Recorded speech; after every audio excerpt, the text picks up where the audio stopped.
اعوذ باللہ من الشیطان الرجیم بسم اللہ الرحمن الرحیم لقد کان لکم فی رسول اللہ اسوۃ حسنہ صدق اللہ مولانا العظیم وصدق رسولہ النبی الامین الکریم۔ اللہ رب العزت کا کروڑوں بار شکر ہے کہ آج ایک بار پھر ہم الہدایہ قرآن کلاس میں حاضر ہیں، جس کا اہتمام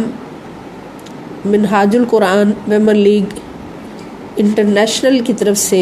کیا گیا ہے،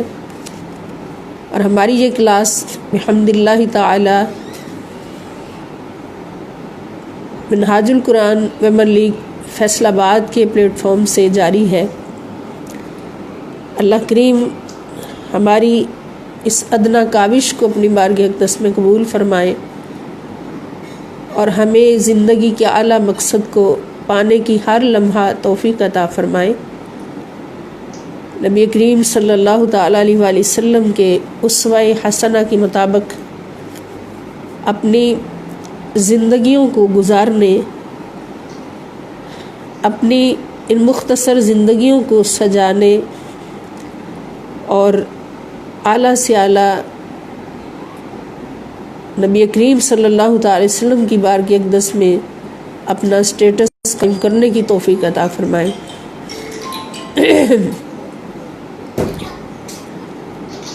حضرت سیدہ فاطمۃ الزہرا سلام اللہ تعالی علیہا کی یہ شان ہے کہ آپ کے گھر کے کام کرنے کے لیے ملائے اعلیٰ سے فرشتے اترتے ہیں۔ ایک دن نبی کریم صلی اللہ تعالی علیہ وآلہ وسلم نے اپنے ایک صحابی کو کسی کام سے سیدہ کائنات سلام اللہ تعالی علیہا کے گھر میں بھیجا۔ جب وہ صحابی گئے تو عجیب منظر دیکھا کہ سیدہ فاطمۃ الزہرا رضی اللہ تعالی عنہا سوئی ہوئی ہیں، آرام فرما رہی ہیں، اور شہزادگان سلام اللہ علیہما وہ بھی آرام فرما رہے ہیں، اور سیدہ فاطمۃ الزہرا رضی اللہ تعالی عنہا کی آٹا پیسنے والی چکی خود بخود آٹا پیس رہی ہے، چکی چل رہی ہے اور آٹا پیس رہا ہے، اور حسنین کریمین رضی اللہ تعالی عنہما کو پنکھا بھی خود ہی چل کر ہوا دے رہا ہے۔ پنکھا چلانے والا کوئی نظر نہیں آ رہا، چکی چلانے والا کوئی نظر نہیں آ رہا۔ تو وہ صحابی حیران ہو کر واپس چلے گئے اور جا کے نبی کریم صلی اللہ تعالی وسلم کی بارگاہ اقدس میں عرض کیا کہ حضور، جس کام سے میں گیا تھا وہ تو نہیں کر کے آیا، مگر آپ کی شہزادی سلام اللہ تعالی علیہا کے گھر میں جا کے ایک عجیب منظر دیکھ کر آیا ہوں، اور کام کیے بغیر واپس آ گیا۔ حضور علیہ الصلوۃ والسلام نے دریافت فرمایا کہ کیا منظر دیکھا ہے؟ تو صحابی نے عرض کی، یا رسول اللہ صلی اللہ علیہ وسلم، میں قربان جاؤں، میں نے دیکھا کہ بی بی صاحبہ سلام اللہ تعالی علیہا کچی زمین پر آرام فرما ہے، شہزادگان بھی آرام فرما ہے، اور چکی بھی خود بخود آٹا پیس رہی ہے، پنکھا بھی خود بخود چل کر ہوا دے رہا ہے، کوئی پنکھا چلانے والا نظر نہیں آ رہا، کوئی چکی چلانے والا نظر نہیں آ رہا۔ تو حضور علیہ الصلوۃ والسلام نے مسکرا کر فرمایا کہ میرے صحابی، میری لاڈلی، میری محبوبہ، میری بیٹی فاطمہ سلام اللہ تعالی علیہا سے اللہ رب العزت کو اتنا پیار ہے، اتنی محبت ہے کہ میری فاطمہ نے روزہ رکھا اور سخت گرمی ہے تو اللہ پاک نے فاطمہ پر بھی نیند طاری کر دی، سلا دیا، اور بچوں کو بھی سلا دیا، اور فاطمہ سلام اللہ تعالی علیہا کے گھر کے کام کرنے کے لیے ملائے اعلیٰ سے فرشتوں کو بھیج دیا۔ اب وہ اللہ کے فرشتے ہی چکی پیس رہے تھے، اور اللہ کے فرشتے ہی پنکھا چلا رہے تھے، ہوا دے رہے تھے، اور جو کام بھی ہو رہے تھے وہ اللہ کے فرشتے کر رہے تھے۔ اب دوستو سوچنے کی بات یہ ہے کہ سیدہ فاطمہ الزہرا سلام اللہ تعالی علیہا کی یہ شان ہے کہ وہ ہر لمحہ اللہ تعالیٰ کی محبوبہ کے مقام پر ہیں اور ہر لمحہ فرشتوں کی مخدومہ کے مقام پر ہیں کہ ملائے اعلیٰ کے فرشتوں کے سردار جبرائیل امین علیہ السلام ان کی نوکری کر رہے ہیں، اللہ کے حکم سے نوکری کر رہے ہیں، اور اللہ تعالیٰ کسی لمحہ بھی حضرت سیدہ فاطمہ الزہرا رضی اللہ تعالیٰ عنہا کی ذات اقدس سے اپنی رحمتوں اور محبتوں بھری نگاہ کرم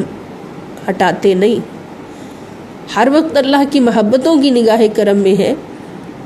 تو کیا یہ صرف اس لیے کہ وہ سیدہ کائنات سلام اللہ تعالی علیہا آخری نبی آخر الزمان حضرت محمد مصطفیٰ صلی اللہ تعالی علیہ وسلم کی لخت جگر ہے،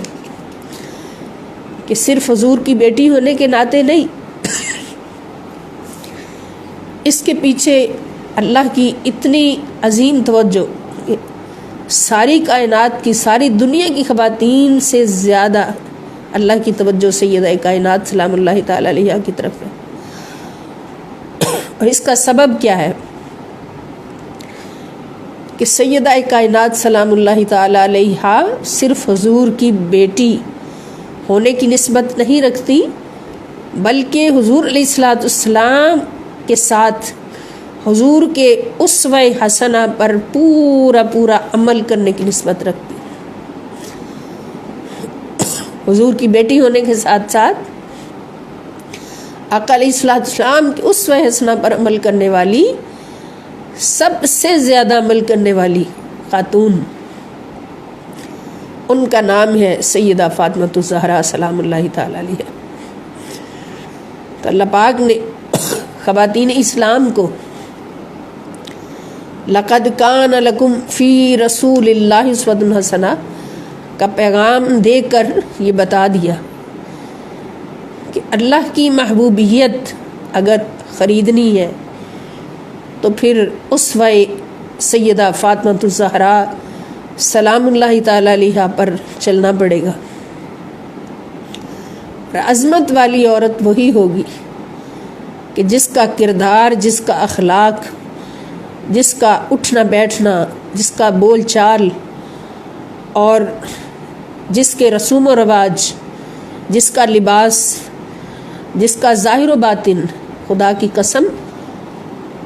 مصطفیٰ صلی اللہ تعالی وسلم کی لاڈلی محبوبہ بیٹی سیدہ فاطمہ الزہرا سلام اللہ۔ تو پیغام کیا خواتین اسلام کے لیے، اسلام کی ماؤں بہنوں بیٹیوں کے لیے، کہ سیدہ فاطمہ الزہرا رضی اللہ تعالی عنہا کا جو مقام اللہ کی بارگاہ میں ہے، جو بھی میں نے عرض کیا، تو اس سے اگر فیض لینا ہے تو پھر ہمارے لیے سب سے بڑا نمونہ سیدہ کائنات سیدہ فاطمہ الزہرا سلام اللہ تعالی علیہا کی ذات ہے، کہ ان کے ساتھ اللہ رب العزت کو اتنی محبت، اس لیے کہ اللہ رب العزت کو جو رنگ سب سے زیادہ پسند ہے وہ رنگ ہے محمد مصطفیٰ صلی اللہ تعالی علیہ وآلہ وسلم کا رنگ، اور وہی رنگ پورے کا پورا جب نظر آتا ہے حضور کی لاڈلی، جنہوں نے یہ نہیں سوچا کہ میں تو مصطفیٰ کے جسم کا ٹکڑا ہوں، میں تو مصطفیٰ کی بیٹی ہوں، اگر زیادہ عمل نہ بھی کروں تو خیر ہے، میں تو بخشی جاؤں گی، نہیں، وہ جس مقام پر تھی اسی مقام کو سنبھالتے ہوئے، اسی مقام کی حفاظت کرتے ہوئے اور اسی مقام کے لیے مجاہدات کرتے ہوئے اور اللہ کی رضا میں کٹھن سفر طے کرتے ہوئے آقا دو جہاں صلی اللہ تعالی وسلم کا رنگ پورے کا پورا سیدہ فاطمہ الزہرا سلام اللہ تعالی علیہا نے اپنایا۔ تو وہ رنگ جب سیدہ فاطمہ الزہرا سلام اللہ تعالی علیہا پر نظر آیا تو اللہ پاک نے ان کو بھی انہی محبتوں سے نوازا، ان کو بھی انہی محبتوں سے نوازا کہ جن محبتوں سے اپنے مصطفیٰ صلی اللہ تعالی علیہ وآلہ وسلم کو نوازا۔ تو جب حضور نے یہ فرمایا کہ فاطمہ تو بضعۃ منی، کہ فاطمہ میرے جسم کا ٹکڑا ہے، تو اس کا ایک مفہوم یہ بھی بنتا ہے کہ فاطمہ سلام اللہ تعالی علیہا پر پورے کا پورا مصطفیٰ صلی اللہ تعالی علیہ وآلہ وسلم کی سیرت کا رنگ ہے، حضور کی صورت کا رنگ ہے۔ اگر ان کی صورت کو بھی دیکھا جائے تو وہ بھی مصطفیٰ صلی اللہ علیہ وآلہ وسلم کے ساتھ پوری کی پوری مشابہ ہے، اور اگر سیرت کو دیکھا جائے تو وہ بھی حضور علیہ السلام کی سیرت کا نمونہ ہے۔ تو پھر ہمیں کامیابی کے لیے، اللہ کی رضا کے لیے اور اللہ رب العزت کی محبت کے مقام تک پہنچنے کے لیے پھر کس چیز کی ضرورت ہے؟ خدا کی قسم اسوہ سیدہ فاطمۃ الزہرا سلام اللہ تعالی علیہا پر عمل کرنے کی ضرورت ہے۔ اپنا آئیڈیل سیدہ فاطمۃ الزہرا سلام اللہ تعالی علیہا کو بنانے کی ضرورت ہے۔ آج کیوں تباہیوں کا شکار ہیں، بربادیوں کا شکار ہیں، بے سکونیوں کا شکار ہیں امت مسلمہ کی مائیں بہنیں بیٹیاں؟ اس لیے کہ ہاتھ میں دامن نہیں سیدہ فاطمۃ الزہرا سلام اللہ تعالی علیہا کا۔ وہ لباس جو سیدہ فاطمۃ الزہرا نے پہنا، وہ لباس جب ہم پہنیں گے ان کی محبت میں، اور ان کو اپنا آئیڈیل، اپنی زندگی کا ایک ایک قدم ان کو اپنا آئیڈیل بنائیں گے، تو خدا کی قسم ہم کبھی بھی بے سکون نہیں ہوں گے۔ اس لیے کہ جو لباس ہم نے پہنا ہوگا اس لباس میں رنگ ہوگا سیدہ فاطمۃ الزہرا سلام اللہ تعالی علیہ کا، اور وہ رنگ کس کا ہے؟ وہ رنگ وہ مصطفیٰ صلی اللہ علیہ وسلم کا رنگ ہے، اور اللہ پاک کا فیصلہ ہے کہ میرا سب سے محبوب رنگ میرا مصطفیٰ ہے، اس کا اسوہ حسنہ ہے، اس کا لائف سٹائل ہے، اس کی سیرت طیبہ ہے۔ تو جو اس رنگ کو اپنائے گا وہ میرا محبوب ہو جائے گا، اور اس پر قرآن کی آیت گواہ ہے۔ اللہ پاک فرماتے ہیں بسم اللہ الرحمن الرحیم، قل ان کنتم تحبون اللہ فاتبعونی یحببکم اللہ ویغفر لکم ذنوبکم واللہ غفور الرحیم، کہ آپ فرما دیجئے اے میرے پیارے محبوب مصطفیٰ صلی اللہ علیہ وسلم کہ ان کنتم تحبون اللہ، اگر تم محبت کرنا چاہتے ہو اللہ تعالیٰ سے، کہ بندہ یہ آرزو کرے یا یہ دعویٰ کرے کہ میں اللہ کا عاشق ہوں، اللہ کا محب ہوں، اللہ سے شدید محبت کرتا ہوں، تو اللہ پاک فرماتے ہیں کہ اگر تم یہ دعویٰ کرنا چاہتے ہو اور اس دعویٰ کو لے کر پھر رہے ہو، تو پھر یہ دعویٰ کس طرح سے پورا ہوگا، یہ آرزو کس طرح سے پوری ہوگی؟ کہ فاتبعونی، میرے مصطفیٰ ان سے کہہ دو، آپ ان سے کہہ دیں کہ آؤ میرا اتباع کرو، میرا اتباع کرو، یعنی رسول پاک صلی اللہ تعالی وسلم کا اتباع کرو۔ اور اتباع کیا ہوتا ہے؟ ایک لفظ اطاعت ہے اور ایک اتباع ہے، دونوں قرآن کریم میں آتے ہیں۔ اطاعت اطیعوا اللہ و اطیعوا الرسول، کیا مسلمانوں اطاعت کیا کرو اللہ تعالیٰ کی، اور اطاعت کیا کرو اللہ کے رسول صلی اللہ تعالی علیہ وآلہ وسلم کی۔ تو اطاعت خدا و رسول میں ہی فلاح دارین ہے۔ تو اطاعت کا مطلب ہے کہ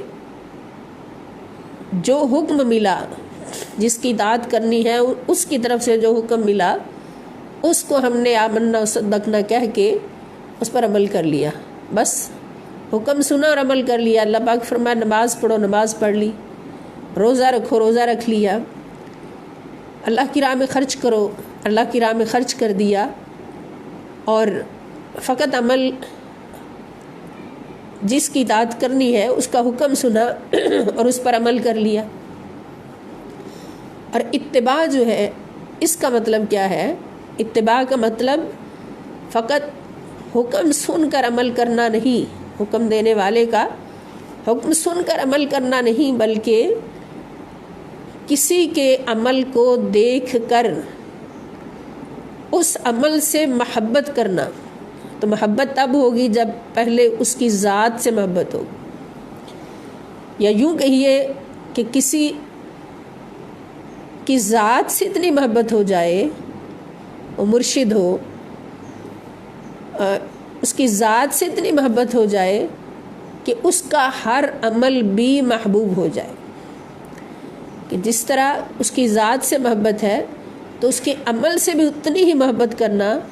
اور پھر اس کا عمل اس کی محبت میں اس کے عمل پر عمل کرنا، اس کے عمل کو دیکھ کر اس کی محبت میں اس کے عمل پر عمل کرنا، اس کے عمل کو اپنانا، اس کو کہتے ہیں اتباع۔ یعنی اطاعت میں صرف عمل ہے،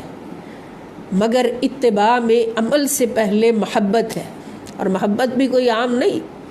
اتنی شدید محبت کہ وہ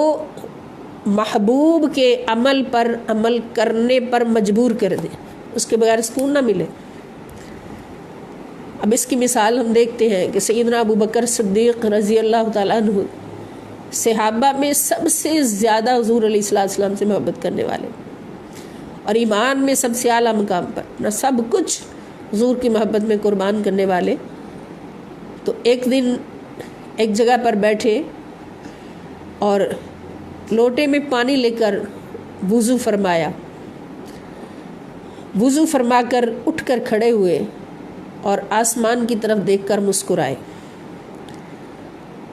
اب جو ساتھی ساتھ سے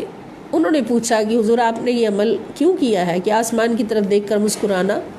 تو مسکرائے کس لیے ہیں؟ تو آپ نے فرمایا کہ میں نے ایک بار اپنے محبوب محمد مصطفیٰ صلی اللہ تعالی وسلم کو اسی جگہ پر وضو کر کے کھڑے ہو کر آسمان کی طرف مسکراتے دیکھا تھا، تو آج میں نے اپنے محبوب کی سنت کو ادا کیا ہے، مجھے نہیں پتا حضور کس لیے مسکرائے تھے۔ یعنی اس طرح کی سینکڑوں ہزاروں مثالیں ہیں صحابہ کرام کے اندر کہ حضور علیہ السلام نے کوئی عمل کیا تو یہ نہیں پوچھا کہ اس عمل کو آپ نے کیوں کیا ہے، بلکہ حضور علیہ السلام کے عشق میں اس عمل کو بھرپور طریقے سے ادا کیا، حضور کی سنت سمجھ کر ادا کیا، جس کا نہ شریعت نے حکم دیا نہ قرآن نے حکم دیا۔ تو اس کو اتباع کہتے ہیں۔ اب اللہ رب العزت فرماتے ہیں کہ اگر تم اللہ سے محبت کرنا چاہتے ہو تو اس محبت کا ایک معیار ہے، بغیر کسی محبت کے نماز پڑھ لینا، بغیر مصطفیٰ صلی اللہ تعالی وسلم کی محبت کے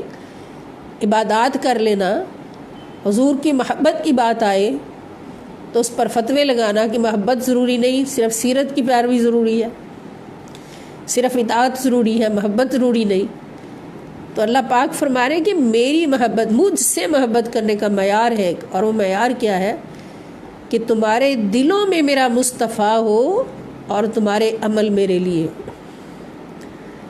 ہمارے دل میرے مصطفیٰ صلی اللہ تعالی وسلم کی محبت سے کوٹ کوٹ کر بھرے ہوں، جیسے حضور نے فرمایا تھا ان خوش قسمت عاشقوں کے لیے جو حضور کے بعد آئیں گے، قیامت تک آئیں گے، حضور نے فرمایا ان کے ایمان کی نشانی یہ ہوگی کہ فی قلوبہم اشد حبا لی، کہ ان کے دل میری محبت سے کوٹ کوٹ کر بھرے ہوں گے۔ تو اللہ پاک نے معیار کیا دیا؟ اپنی محبت کا معیار اپنے مصطفیٰ صلی اللہ تعالیٰ علیہ وآلہ وسلم کی محبت میں رہ کر،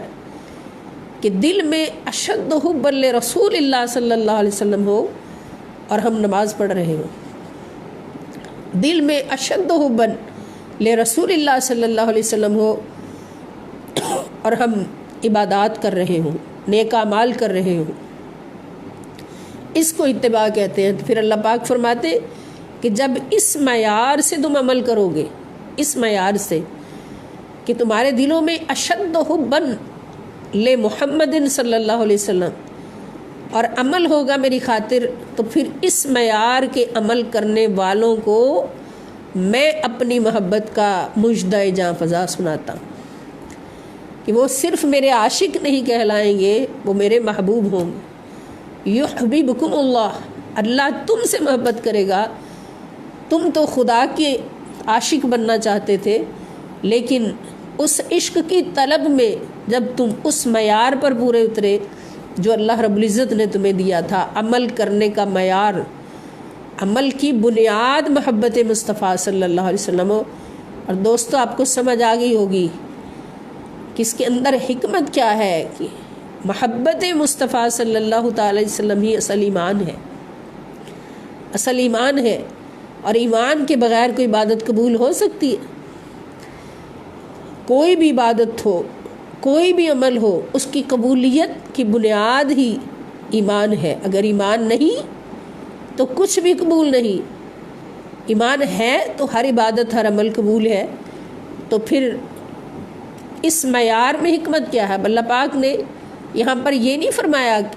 کہ تمہارے دلوں میں ایمان ہوگا، اس لیے کہ ایمان ہے ہی بن دیکھے عشق مصطفیٰ صلی اللہ علیہ وسلم کا نام،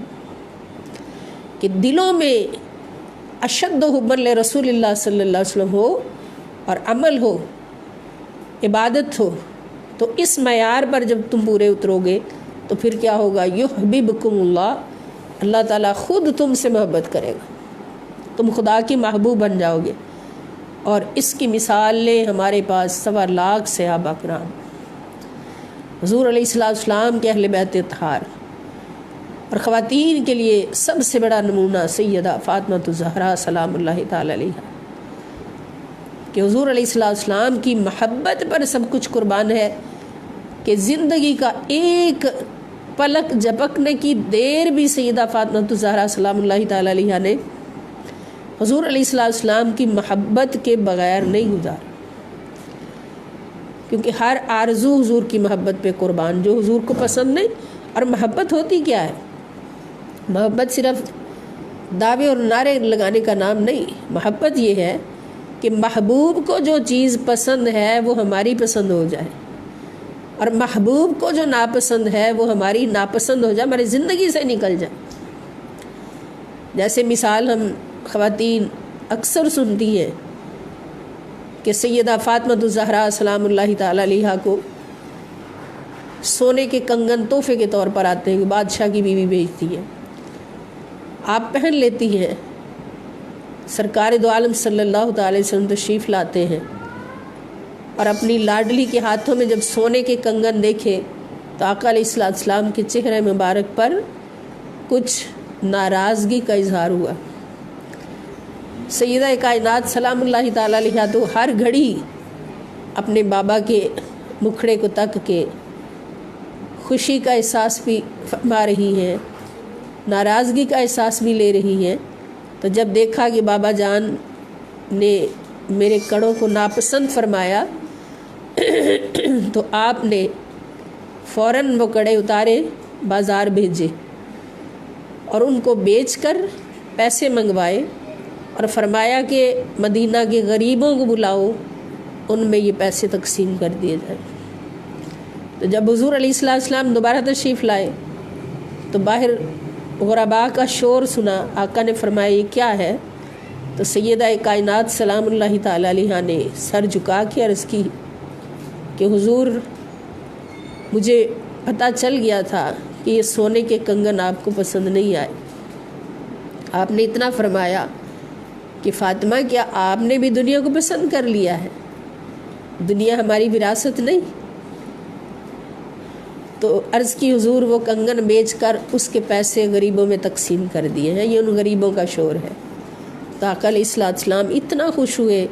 ماتھا چوما اور فرمایا میری بیٹی، مصطفیٰ کی بیٹی کا یہی مقام ہے۔ تو یہ رنگ جب سیدہ فاطمہ الزہرا رضی اللہ تعالیٰ عنہ پر چڑھتا ہے تو وہ اللہ تعالیٰ کی محبوبہ بن جاتی ہے۔ تو یہی رنگ جب ہر عورت کے اوپر چڑھے گا تو پھر اس کا مقام کیا ہوگا کہ وہ اللہ تعالیٰ کی محبوبہ بن جائیں گی۔ اللہ پاک فرماتے ہیں کہ یحببکم اللہ، اللہ خود تم سے محبت کرے گا، تم خدا کی محبوبہ بن جاؤ گی۔ تو پھر آج سے ہم نے سوچنا ہے کہ ہم نے اللہ رب العزت سے محبت کرنی ہے تو اس معیار پر پورے اترنا ہے. جب اس معیار پر پورے اتریں گے تو پھر ہم عام نہیں رہیں گے، ہم خاص ہو جائیں گے. ہم خدا کے محبوب کو اپنا محبوب بنائیں گے تو اللہ تعالی ہمیں اپنا محبوب بنا لیں گے. اور محبوب وہی ہوتا ہے کہ جس کی پسند اپنی پسند ہو اور جس کی ناپسند اپنی ناپسند ہو. اپنی زندگی سے وہ سب کچھ نکل جائے جو محبوب کو پسند نہیں. تو حضور علیہ السلام کے صدقے اللہ پاک ہمیں حضرت سیدہ فاطمۃ الزہرا سلام اللہ تعالی علیہا کے نقش قدم پر چلنے اور اپنے دلوں کو عشق مصطفیٰ صلی اللہ تعالی وسلم سے سجانے کی توفیق عطا فرمائے. اور آج ہماری پاس جو حدیث پاک ہے ہمارے سبق میں وہ حدیث نمبر 24 ہمارے سلیبس کے حساب سے آخری حدیث شریف ہے. اور اس کے بعد پھر ہم انشاءاللہ الکریم حدیث کا سلسلہ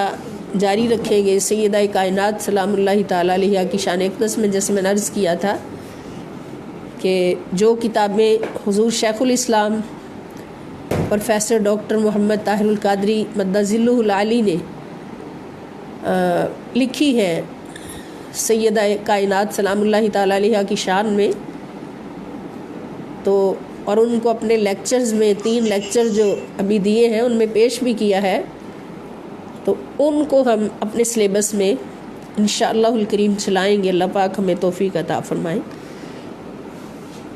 تو آج کی حدیث پاک بسم اللہ الرحمن الرحیم. عن سیدہ عائشہ رضی اللہ تعالی عنہا قالت قال رسول اللہ صلی اللہ علیہ وسلم ان من اکمل المؤمنین ایمانا احسنهم خلقا والطفهم باہلہ. سبحان اللہ. حضرت عائشہ صدیقہ رضی اللہ تعالی عنہا سے روایت ہے، قالت آپ فرماتی ہیں قال رسول اللہ صلی اللہ علیہ وسلم کہ رسول اللہ صلی اللہ علیہ وآلہ وسلم نے فرمایا ان بے شک من اکمل المؤمنین کہ کامل ترین مومن یعنی کامل ترین ایمان رکھنے والے مومن، ایمان میں سب سے کامل مومن وہ ہیں احسنہم کہ سب سے حسین ہے خلقاً جن کا اخلاق، جو اخلاق میں سب سے زیادہ احسن ہے، یعنی حسن اخلاق میں سب سے بڑھ کر ہے. وَأَلْطَفُهُمْ اور سب سے زیادہ نرم ہے بِأَهْلِهِ اپنے اہل و عیال کے لیے، اپنے گھر والوں کے لیے. یعنی اس حدیث پاک میں کمال ایمان کی بنیاد، یعنی ایمان کی کمال کی بنیاد، ایمان کی تکمیل کی بنیاد نبی کریم صلی اللہ علیہ وسلم نے کیا فرمائی کہ جس کا اخلاق سب سے اعلیٰ ہے، جس کا اخلاق سب سے حسین ہے، احسن ہے، اور جو اپنے اہل و عیال کے لیے، اپنے گھر والوں کے لیے سب سے زیادہ نرم گو ہے، نرم دل ہے، تو اس کا ایمان سب سے زیادہ کامل ہے، اکمل ہے. تو اس میں ہمیں 2 باتوں کی طرف اللہ پاک نے، اللہ کے پیارے نبی صلی اللہ تعالی وسلم نے دعوت عطا فرمائی ہے کہ اگر ایمان کی تکمیل چاہتے ہو تو اخلاق، اعلیٰ اخلاق ایمان حسنہ کی تکمیل کی علامت ہے. یعنی جس کا اخلاق سب سے اچھا ہے وہ سمجھے کہ اس کا ایمان بہت حسین ہے اور کامل و اکمل. ایمان کامل و اکمل ہے جس کا اخلاق سب سے اچھا ہے. اب یہ کیسے ہوا ہے کہ میں نے عرض کیا کہ ایمان کیا ہے؟ ایمان بن دیکھے عشق مصطفیٰ صلی اللہ تعالی علیہ وآلہ وسلم کا نام. جب حضور علیہ السلام سے عشق ہو گیا حضور کی محبت میں ایک مومن فنا ہو گیا تو پھر اس پر یقیناً حضور علیہ السلام کا رنگ چڑھا، اور حضور کا رنگ جب چڑھا تو وہ رنگ کیا ہے؟ وہ اعلیٰ اخلاق ہے، اعلیٰ اخلاق ہے، اس کے اخلاق سب سے اعلیٰ ہوتے گئے، جتنا حضور کا رنگ چڑھتا گیا اتنے ہی اس کے اخلاق اعلیٰ ہوتے گئے۔ اور حضور علیہ السلام کے اخلاق کس مقام پر ہیں؟ قرآن کریم اللہ پاک فرماتے کہ اِنَّكَ لَعَلَىٰ خُلُقٍ عَظِيمٍ، کہ بے شک اے میرے مصطفیٰ صلی اللہ علیہ وسلم آپ اخلاق کے سب سے عظیم مرتبہ پر فائز، سب سے بڑے مرتبہ پر فائز ہیں اخلاق کے۔ تو حسن اخلاق آتا ہی اس کے اندر ہے جس کے دل میں عشق مصطفیٰ صلی اللہ علیہ وسلم کی شمع روشن ہوتی، وہ بندہ کبھی بھی بد اخلاق نہیں ہو سکتا جس کے دل میں حضور علیہ السلام کی سچی محبت ہو۔ تو جس کے دل میں حضور کی محبت آ گئی وہ اعلیٰ اخلاق والا ہو گیا، اور پھر حضور نے فرما دیا کہ اس کا ایمان سب سے اکمل ہے، ایمان میں سب سے اعلیٰ ہے۔ اب حسن اخلاق کیا ہے کہ حسن اخلاق کو اگر مختصر بیان کیا جائے تو وہ یہی ہوگا، ان الفاظ میں ہوگا کہ جس بندے سے اللہ رب العزت بھی راضی ہو گئے اور اللہ کی مخلوق بھی ساری راضی ہو گئی، کوئی ایک بندہ بھی اس سے ناراض نہیں اور اللہ بھی اس سے ناراض نہیں، تو وہ حسن اخلاق کا پیکر ہے۔ حسن اخلاق سے ہی اللہ راضی ہوتا ہے، حسن اخلاق سے ہی مخلوق راضی ہوتی ہے، اس لیے کہ حسن اخلاق میں خوشیاں بانٹنا تو ہے، دکھ دینا نہیں، دکھوں کو دور کرنا تو ہے، دکھ دینا نہیں۔ حضور علیہ السلام فرماتے ہیں کہ من لم یرحم صغیرنا ولم یوقر کبیرنا فلیس منا، کہ جس نے ہمارے چھوٹوں پر رحم نہ کیا اور ہمارے بڑوں کی تعظیم نہ کی، فلیس منا، ان کا ہمارے ساتھ کوئی تعلق نہیں۔ تو جس معاشرے میں ہر شخص چھوٹوں سے پیار کرے گا، چھوٹوں پہ رحم کرے گا اور بڑوں کی تعظیم کرے گا، بڑوں کا ادب کرے گا، بڑوں سے محبت کرے گا، بڑوں میں والدین بھی ہیں، بڑوں میں بہن بھائی بھی ہیں، بزرگ رشتہ دار بھی ہیں اور دوسرے لوگ بھی ہیں جو غیر رشتہ دار ہیں، بزرگ، ان سب کی تعظیم کرے گا، ادب کرے گا اور چھوٹوں سے محبت کرے گا، چاہے وہ اپنے ہوں یا غیر ہوں، تو اس معاشرے میں کبھی بھی کوئی دکھ نہیں آئے گا، سکھ آئیں گے۔ پھر دوسروں کا خیال رکھنا، رشتہ داروں کا خیال رکھنا حسن اخلاق ہے۔ حضور علیہ السلام فرماتے ہیں لا يدخل الجنت قاطع،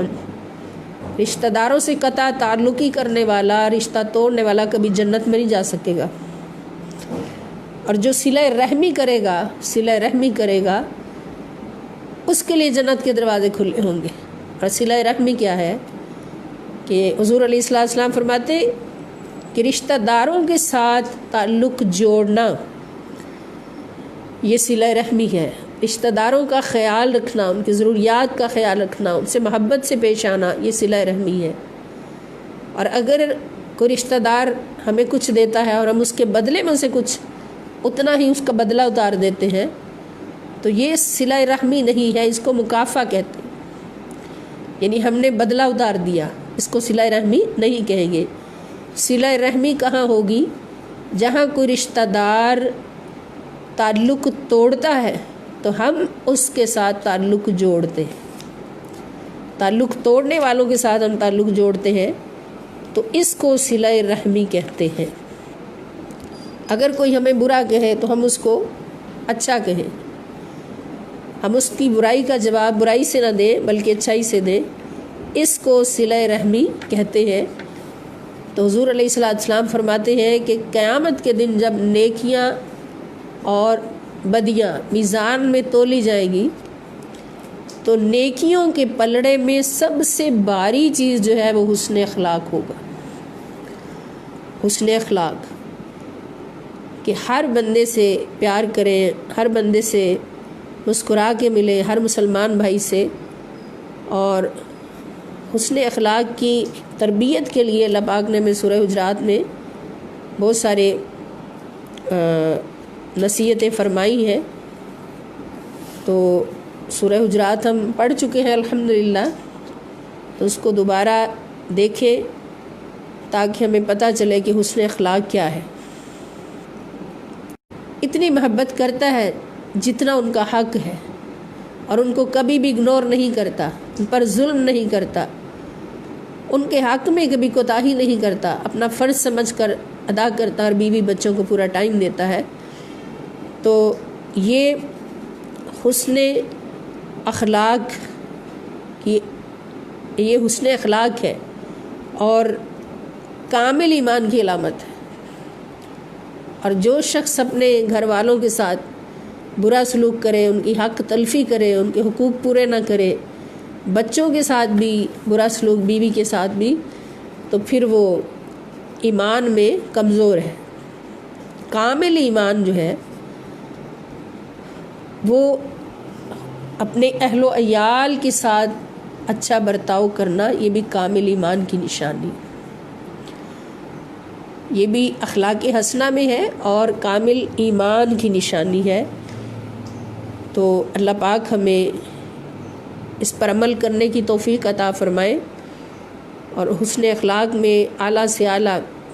منزلیں طے کرنے کی اللہ تعالی ہمیں توفیق عطا فرمائے، کہ اپنی زبان ایک بات کا ہی اگر ہم خیال رکھیں، حضور نے فرمایا المسلم من سلم المسلمون من لسانہ و یدہ، کہ مسلمان ہے ہی وہ جس کی زبان اور ہاتھ سے دوسرے مسلمان محفوظ رہیں۔ تو اگر فرض کریں کہ ہمارے ہاتھ اور زبان سے کوئی مسلمان محفوظ نہیں ہے، ہمارے ہاتھ سے بھی دوسروں کو تکلیف پہنچتی ہے، ہماری زبان سے بھی دوسروں کو تکلیف پہنچتی ہے، تو پھر تو ہم مسلمان ہی نہیں، مسلمان ہی نہیں، تو پھر مومن کیسے ہو سکتے؟ مومن تو وہ ہے جس کا اخلاق سب سے اچھا ہے۔ اب ہم حسن اخلاق کی برکتیں دیکھیں تو ہمیں نظر آتی ہیں اولیاء کرام کے اندر، کہ ہندوستان سرزمین پاک و ہند میں جو اسلام آیا اور اتنی تیزی سے پھیلا،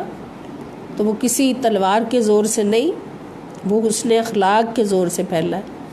اس میں سب سے بڑا ہتھیار جو تھا وہ حسن اخلاق تھا،